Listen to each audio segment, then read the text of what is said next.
Своге. Професионална гимназия Велизар Пеев. Мястото, където можете да се научите на всичко. Или на почти всичко. Миналата година участвах в секция Млад журналист. Тази година се записах в издаването на училищния вестник. Точният подбор на извънкласните дейности, заедно с наличието на съвременни технологии и машини, са изключителна предпоставка за надеждното обучение на учениците и подготовката им за реална трудова заетост в реални условия. И всичко това подпомогнато от проекта «Успех» на схемата на Оперативна програма «Развитие на човешките ресурси» да направим училището привлекателно за младите хора. Във вестника сме отделили специално място да включим различните секции и дейността им от проект «Успех». Тук образованието не остава длъжно на бизнеса. Реагира точно и адекватно на нуждите на икономиката и подготвя необходимите кадри, точно такива, от каквито пазарът на труд има нужда.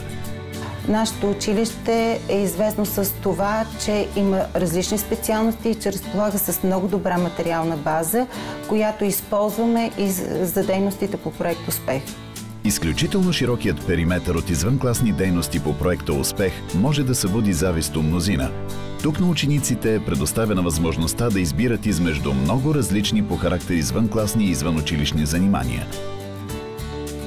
През миналата година имахме 9 групи извънкласни дейности, тази година се увеличиха и те са вече 13, като всеки четвърти ученик от училището участва по програмата.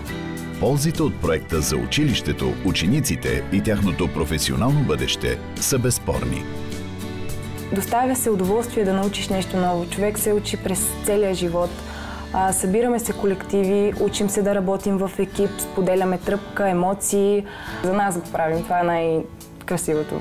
Успех е проект по схемата да направим училището привлекателно за младите хора на Министерство на образованието и науката, финансиран от Оперативна програма «Развитие на човешките ресурси» чрез Европейския социален фонд.